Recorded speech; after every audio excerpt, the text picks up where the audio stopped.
Hi, welcome to ConvinceMeAudio. We're back with another Chord electronics product. Now, this product is as complicated as a nuclear reactor and as simple as pressing a switch. How to divulge the information in such a digestible way that it's comprehensive and logical and informative simultaneously has been quite a chore. But be that as it may, let's discuss the SCALER from Chord Electronics.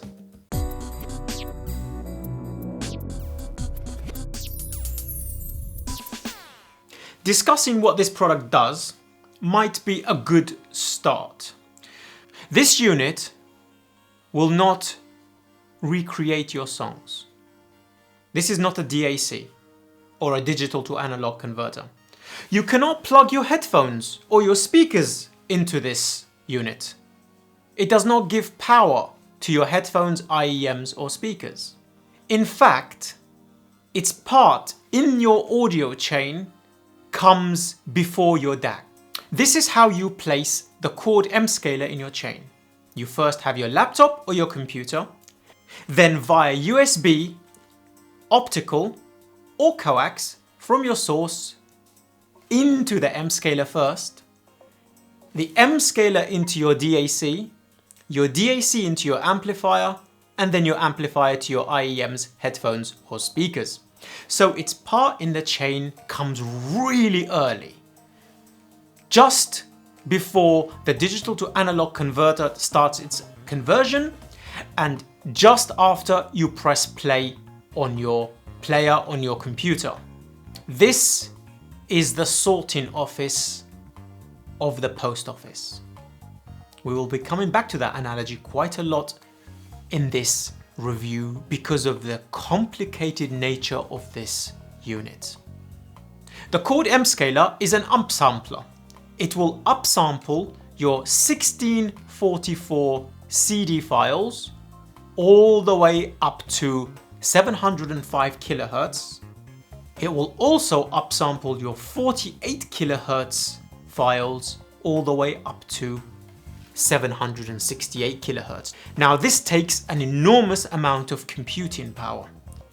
But before we get to the explanation of how it does what it does, and attempt to explain the complicated nature of this unit, let us do a hardware tour first.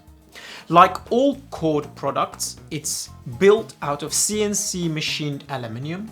Absolutely beautiful. This unit weighs around 2.5 kilograms and it's been designed in such a way to fit perfectly under their own DAC, the Chord TT2 behind me. We are greeted with 6 buttons at the front. These buttons all light up just like all Chord products according to what function they're performing at the time. Before we get onto the functions, we will turn this unit around and have a look at the back. Starting all the way from the right, we have a switch mode power supply at 15 volts that is external. So you can provide your own linear power supply. I've got the Hypsos behind me, but I never had the opportunity to actually test it with this unit, maybe down the road at some time. We have 2 BNC connections that are inputs. Then we have 2 optical inputs next to those and a galvanically isolated USB-B connection. Then we have the outputs. We have an optical SPDIF out, outputting 192 kilohertz. We have a coax via BNC connector, single connector next to that, which basically outputs to a DAC that is not from Chord up to 384 kilohertz. And then we have a dual BNC1 and BNC2 on the left-hand side. This is specifically for the Chord products themselves because these output 768 kilohertz. Between 705 and 768 kilohertz depending on your sample rate of the files you are inputting through this unit. So connecting this SCALER to the Chord line of DACs, we use a pair of BNC cables such as these. Because of the connection of the Chord DACs, we get to use both of the BNCs behind this unit and then upsample to 768 kilohertz. So we need 2 cables of this caliber here, like this. Using one BNC cable, such as this, which I used with the benchmark DAC3, only gives us up to 192 kilohertz because of that DAC's capability. But with a Chord line of products, we get the full benefit of this unit, which is 768 kilohertz. And thanks to Jez again for lending us his extraordinarily heavy cables, and the M-Scaler for the review period. Thank you so much, mate. I really do appreciate it. I'm sure he'll be very glad to get this unit back just as soon as we've finished reviewing it. So pretty straightforward, pretty simple. Now, let's spin the unit back around and talk about its functions. All the way on the right, we have the video button. Now, you can have this as off, on, or automatic. When you have this unit on auto for video, it will downsample the processing power it applies to videos, hitting only 666,000 taps. We will get onto taps momentarily. But what its function is to sync up lips with the audio so that you don't get a lag. Otherwise, when you're upsampling to 768 kilohertz, there is an audible lag. So it's actually not useful for videos, gaming, etc. Once you leave it on auto, it will automatically detect 48 kilohertz sample rates and reduce the sampling from 1 million taps to 666,000 and fixing that lag issue. But if you leave it on auto, you will never have to touch it again. And it's an extremely smart unit, so it will detect video itself anyway, and it will not confuse it with your 24-bit 48 kilohertz audio files from something like Audiovana or Roon, depending on what you use, or even Cobus, etc. That moves us to the next button next to it, which is basically the input. We have USB, coax, optical, and the dual BNC input methods.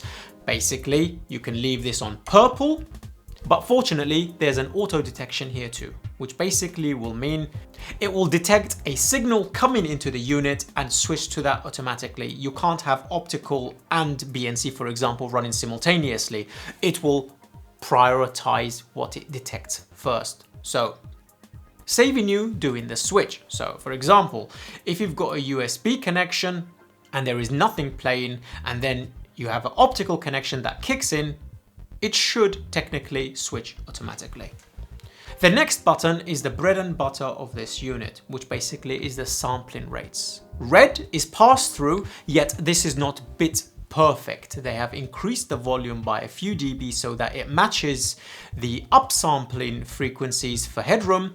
And not only this, just so that when you go from red, which is basically 1644 pass through, to 48 kilohertz, and basically not having a variation in the volume, which will be rather annoying if you're listening on loudspeakers or even headphones, etc. So they've basically simplified this by giving the pass-through a slight boost.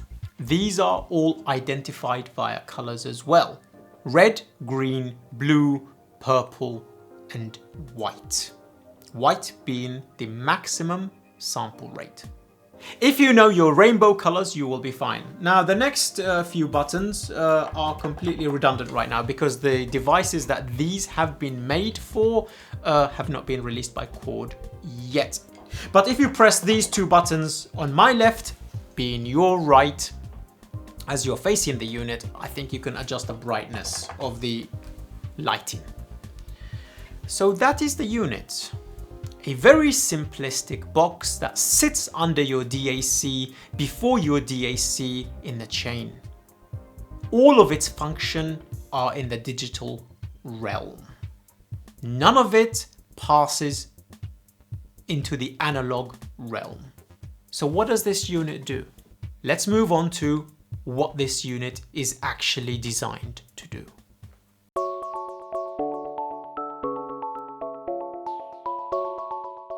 The M-Scaler is designed to upsample your CD listening experience to a higher resolution, a higher sample rate, all the way from 1644 to 705 kilohertz. So how does it do this when we don't have any information to feed it? Well, it works in the timing realm. Now we're going to have to use a few analogies in this part of the review because the theory behind this is extremely complicated. I will link a few documents and a few videos by Rob Watts himself giving lectures on what the M-scaler's job actually is. So, a 16-bit 44.1 kilohertz file has 44,100 instructions, and the Chord M-scaler has 1 million taps. This is the highest amount of taps they have on their filters. So, the Chord MOJO originally was around 38,000 taps. The new one being around 40 or 42,000. We did the review up here. Then we have the Chord Cutest, which basically is a Chord Hugo, which is around 49,000 taps. Then we have the TT2 behind me at around 96,000 taps, close to 100,000 taps, and then their Dave, which has 160 or so thousand taps. This basically means the algorithm will go back to the instructions 160,000 times per second. The Chord M-scaler does this 1 million times. But what is the point of this? What does it actually do? In one word, timing. By correcting the timing, we achieve better transients, better timbre, which opens up the rest of the audio performance. Let's go back to the post office analogy. We have a story, which is basically a song, a 1644.1 song, which is basically our story. Let's take Lord of the Rings for now. The instructions inside the 1644.1 kilohertz file contains 44,100 pieces. So let's take the Lord of the Rings analogy in the post office, break it up to 44,100 individual letters. Each of these letters have a part of the story in it. And a delta sigma DAC's job is to reconstruct this 44,100 kilohertz sound file into a cohesive sine wave, which gets passed on to the output stage of the DAC and then fed to your amplifier. But by scrutinizing and revisiting this file over and over, we get to check it for errors. Now, the Chord M-scaler does this 1 million times a second. To get a perfect reconstruction of the waveform, we need an infinite amount of checking. From everything I have gathered, I think this is the process. But 1 million taps in a hardware form like this, make a note of that, is the highest at the moment I believe we have. This unit is very unique. There is, I think, one other that costs like 20,000 if I'm not mistaken, but there is no competitor to this in a hardware form in a simple manner that just works.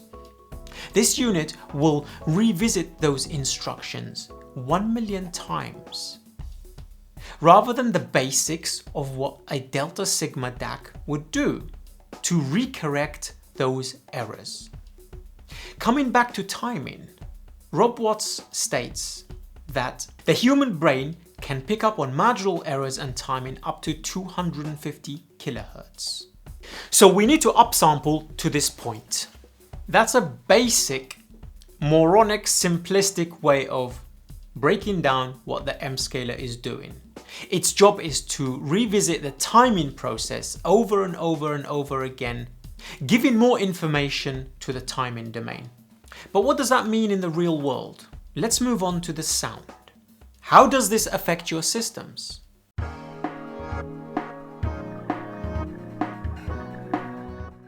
So we've been using the Chord M-scaler with the Chord Hugo TT2 back there for the main testing, and then over the last week I've had the opportunity to actually use this with other DACs, such as the benchmark DAC3 back there. The performance gains in both scenarios have been quite substantial. I'm actually quite surprised. In fact, I hate this unit. It's broken my desk. I can't go back to the Chord TT2 or my amazing benchmark DAC3 without the M-scaler. So what does it actually do to the frequency response? What is it actually doing to the song? Let's break that down. Taking one of my most complicated and used tracks on the channel for testing, Hans Zimmer's Pirates of the Caribbean Live, a 50-piece orchestra minimum, I think, with vocals and ambience and a live audience to boot. You listen to this track on the Chord TT2 and get a wonderful presentation. It's an open stage. You've got all the individual instruments. We have been using the Hi-Fi Mansesvaras, the ZMF Verite Closed, the Focal Stellia and the MOJO Elites for most of this testing. Oh yeah, and the Fostex 909's up there. I keep forgetting about those beautiful things. Normally, where you get the stage, the instruments and everything just panning around you, you're quite happy with the experience. But when you introduce the M-scaler and upsample to 768 kilohertz, the stage opens up. It's surprising how much the stage opens up. Not via depth only, but via width as well. Definition of boundaries seem to be a bit more prominent. Separation of instruments is exaggerated by a little bit, but accurate is more correct. Each instrument seems to breathe a sigh of relief because they have been given a little room around them. As if before everything was crushed in together, now they are slightly taking a step back and have the ability to breathe within their space. The Chord TT2 is already an extraordinarily high resolution DAC and amplifier combo anyway. So is the benchmark DAC3 with the Hypsos and OR stack from Firm. Extremely high-end, high-resolution, flagship DACs and amplifiers. So you'd think the result will be minimal. The result is actually quite large. So much so that when you take it out of the chain, you're immediately aware that it's out of the chain, and vice versa. Once you introduce this to your chain, you realize that it's an instant difference. Vocals tend to pop more.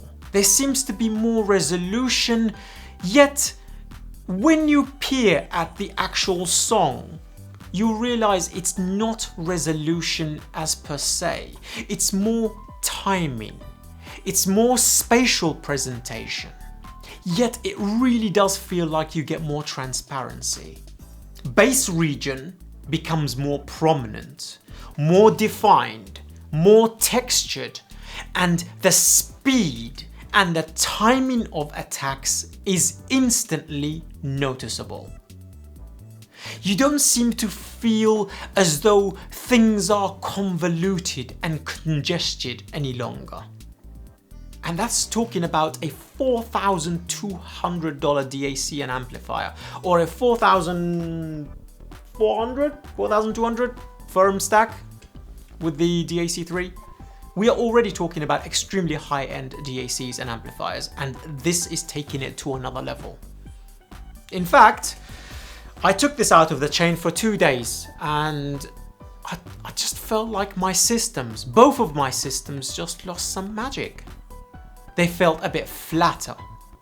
The edge of instruments, the definition around instruments was a bit more smeared and a bit more flat, as if everything was just compressed and crushed in together. And I never had that freaking issue before.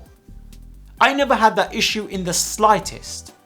So, by revisiting the information in the file over and over and over again during the upsampling is definitely paying off. So there's an instant, noticeable, audible detection in timing, in textures, in convolution of a multitude of instruments. But this unit costs £3,500. Who is it for? Let's discuss.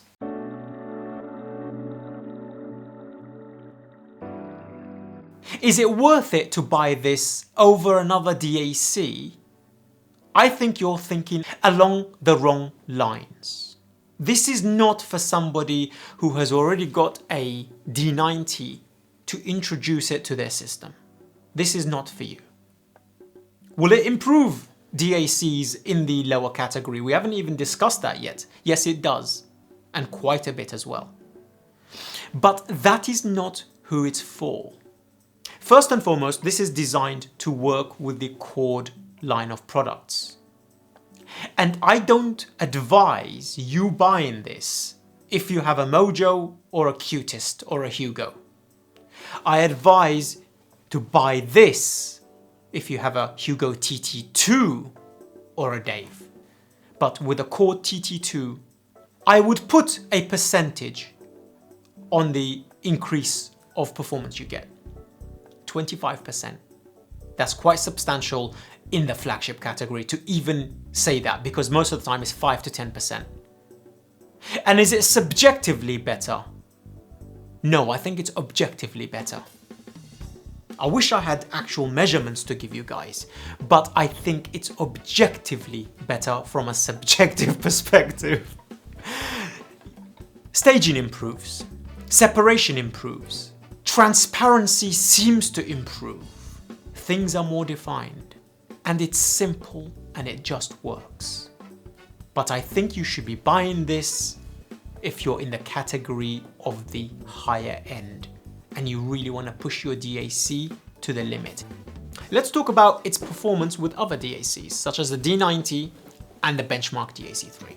Now, the Benchmark DAC3, the review for that will be coming shortly, is a transparent analytical DAC that literally puts everything under a razor's edge. You will literally be able to point at anything within the stage. Everything is focused and defined. But when putting the SCALER into the chain, and like I stated at the beginning of the review, the BNC only upsamples to 384 kHz if the DAC can support it for third-party DACs.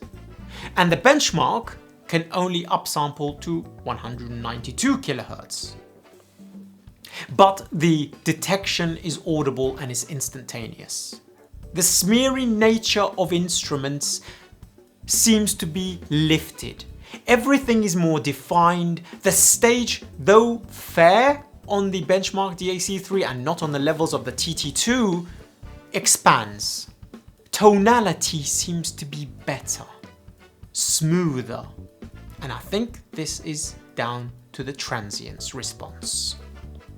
Transients and timbre were Rob's main focus when you listen to him talking and giving his lectures on this unit, and he is most certainly correct. The attack of instruments is more defined, more realistic, and has a razor edge like real life, without it being under the microscope. And it's quick. Nothing about the reconstruction of the file once it hits the amplifier is soft. Everything is nimble and quick. I can't go back to my systems without this, and it's sad. But is this the only way to approach the upsampling territory for your Delta Sigma DACs? No. There is a program called HQ Player, which works in conjunction with Roon, that provides filters almost in line with the SCALER and yet give you 2 million taps. And if you have a May, which is coming in for review, which we have purchased, you will be able to upsample to 1536 kHz, 1.536 megahertz. I can't wait to put that system with HQ Player against the Chord TT2 and the M-Scaler. But that will have to wait for another time, where we will go in depth in regards to what this unit is actually doing theoretically. I did not have long enough with it to really dive in to the theory side of the M-Scaler because it's rather complicated. But if that is something you're interested in a comparison between the M-Scaler and HQ player and how it affects DACs of the same caliber, let me know in the comment section down below.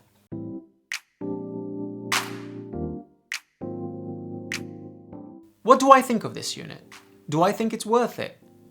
I think if your chain is at a specific point in its stability and in its conception, for example, if you have a benchmark DAC3 and above, or if you have the Chord TT2 or the Dave, I think this is an incredible part of the chain to finish and round it off. Your headphones has to be in place first. Your amplifier and your DAC has to be in place first. This is you fine tweaking the final parts of your chain, and then you're going to leave it for a good few years. Do not buy this if you're still playing around with $1,000 DACs, because this is $3,500. And the performance you will get from a $1,000 DAC to a £3,500, which is $5,000 DAC, is absolutely enormous. You should spend the money on the DAC first. But it does work. It's very simple. In fact, it's so simple and it works so well, you don't even have to push any of these buttons once you set it up. And there's no other unit like it, unless you want to pay $20,000. There is no hardware like it that just works. HQ Player has a long learning curve and a lot of fiddling and tweaking. It's the equivalent of an Android phone. This is the equivalent of an iPhone. It just works. And it works well. Incredibly well. So, how many tigers do we give this? 4 solid tigers out of 5. The reason why I'm not giving it 5 tigers is because of the price. It's very unique. Chord can price this at whatever price point they like because there is no competition. And the hard work that goes into this is extraordinary, specialist, and just very complicated. So they are allowed to. And I want one really, really badly. And I want to thank Jez for sending this unit in and giving us the time to review it. Mate, you are an absolute legend. I really do appreciate it. And it's thanks to viewers like you that the channel can proceed one week to the next. Extending a massive thank you to our Patreon members, especially Ahabu. You are a legend. He's my Jungle King tier. Thank you for the support. Thanks to every one of you for the support. It's very much appreciated. And hi to my public chat, and a big hello to my public chat members. You guys are legends. I am Koji CEO. I will see you next time. Peace.